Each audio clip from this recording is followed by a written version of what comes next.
qu'il existe dans d'autres pays. Il est financé par le gouvernement du Canada, par l'entreprise d'affaires mondiale Canada, et mis en œuvre au Sénégal, en Haïti et au Mali par le Centre d'études et de coopération internationale. Ce que nous faisons en gros, c'est ce que tout le monde fait, toutes les personnes qui sont dans cette salle, y compris les journalistes le font, c'est améliorer les droits des femmes et des jeunes filles. Et pour nous, nous le faisons de façon très simple à travers 3 portes d'entrée. La première porte d'entrée, c'est renforcer les capacités institutionnelles et programmatiques des organisations de la société civile de femmes. Des organisations qui ont postulé à ce projet, que nous avons sélectionné, on a fait des autodiagnostics et depuis lors, nous les accompagnons.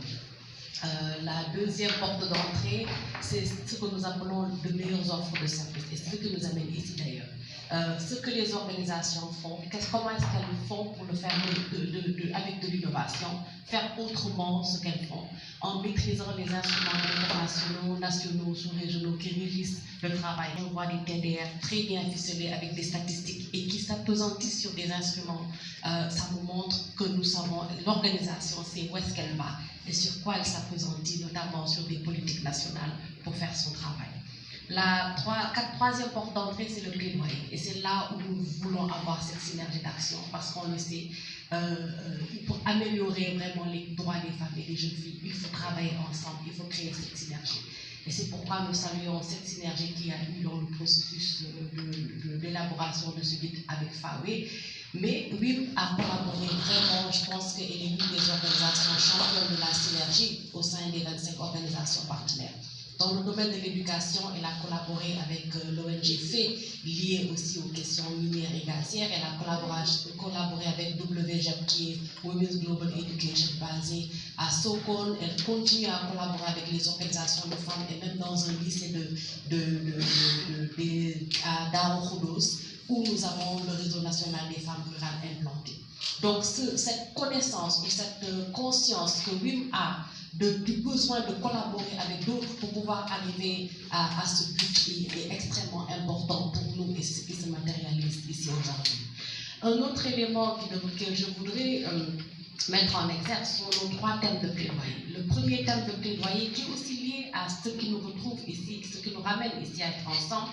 Le premier thème de plaidoyer, c'est le relèvement de l'âge légal de la jeune fille. Parce que c'est lié à l'importance pour cette jeune fille de pouvoir rester à l'école et exceller à l'école et se maintenir à l'école. Le deuxième thème de plaidoyer, c'est l'interdiction de recherche de paternité. Comme nous le savons, l'article 196 du Code de la famille adresse cette question d'interdiction de recherche de paternité qui affecte aussi la possibilité pour la jeune fille d'avoir son état civil pour pouvoir faire ses examens, entre autres. Et le troisième thème de plaidoyer, ce sont les questions minières et gazières. Comme vous le voyez, il y a un lien avec la thématique d'aujourd'hui.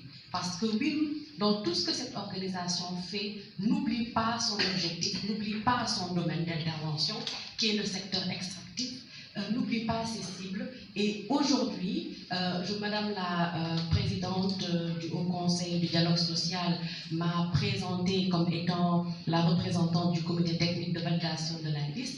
Il y a eu cet indice genre aussi et WIM sont en train sur lequel ils sont en train de collaborer.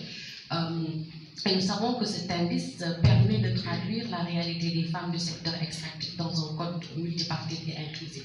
Et c'est une continuité dans ce que WIM est en train de faire. Parce que si nous voulons avoir plus de jeunes femmes, plus de femmes dans ce secteur, il faut aller à la base. Ils ont compris en fait l'aspect systémique du problème pour aller creuser là où ça fait mal, c'est-à-dire avoir plus de jeunes filles dans les filières scientifiques, les encadrer, d'où l'importance de ce guide du jeune leader. Je vous félicite énormément pour ce processus et au plaisir de valider officiellement ce guide aujourd'hui.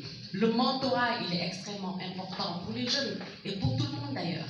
Et de plus en plus, je pense que même les femmes qui sont au plus haut niveau, on cherche des coachs, on cherche des mentors, on cherche des personnes qui puissent nous inspirer davantage.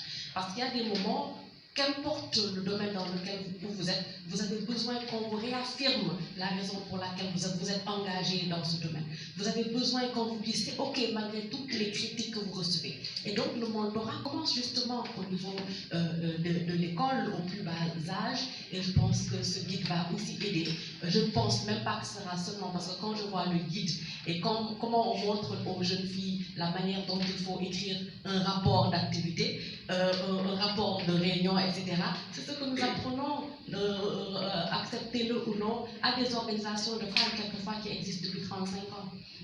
Et donc je pense que ce guide il est absolument important dans le processus de raffermissement et de renforcement des capacités des femmes dans leur ensemble et des jeunes filles en particulier. Je pense que sur ce, je ne pourrais que revenir sur une citation de Peter Drucker qui nous dit que le leadership consiste à élever la vision d'une personne vers de hauts sommets, l'amélioration de la performance d'une personne vers des standards plus élevés, la construction d'une personnalité qui abolit ses limitations ordinaires. Et dans toute cette citation, il y a des mots qui reviennent. C'est pour moi très important, la question de la performance, la question de standards élevés. Parce que dans le domaine où nous sommes, s'il faut ouvrir et avoir des organisations de la société civile, il y en a une pléthore. La différence se trouve dans la qualité de ce que nous faisons. Et je sais que c'est ce que WIM a essayé de faire à travers ce guide, et c'est ce que WIM continue à faire tous les jours. Je vous félicite, je félicite l'ensemble de